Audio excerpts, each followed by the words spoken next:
La guerre de religion, elle a commencé dans cette région en 1948, et même avant, on peut dire, parce que le grand moufti de Jérusalem, pas celui dont on parle aujourd'hui, mais Hamid al-Husseini, qui était le bras droit d'Hitler et qui s'était rendu à Berlin pour souffler la solution finale à Hitler, ne l'avait pas fait pour des motifs de territoire, et pas parce qu'il y avait un État palestinien indépendant, souverain, en Palestine, et les juifs, les méchants juifs colons sont venus déraciner un peuple. C'était justement pour des raisons théologiques que le grand moufti de Jérusalem a demandé à Hitler d'éradiquer les juifs.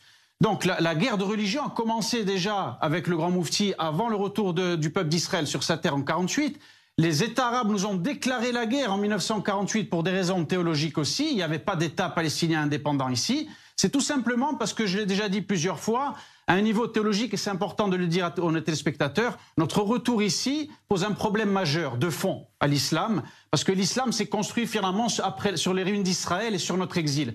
Et donc pour eux, à partir du moment où on est revenu, qu'on n'était plus des juifs errants et qu'on est revenu la tête haute sur notre terre et qu'on a construit notre État, bien ça vient ébranler leurs croyances, que Dieu nous a abandonnés, qu'on est punis, qu'on doit errer à jamais sans patrie. Donc ça, depuis le départ, c'est une guerre de religion qui est menée contre nous. L'invention de la cause palestinienne en 67 par Arafat, avec l'appui du KGB, était aussi un moyen de déguiser le djihad.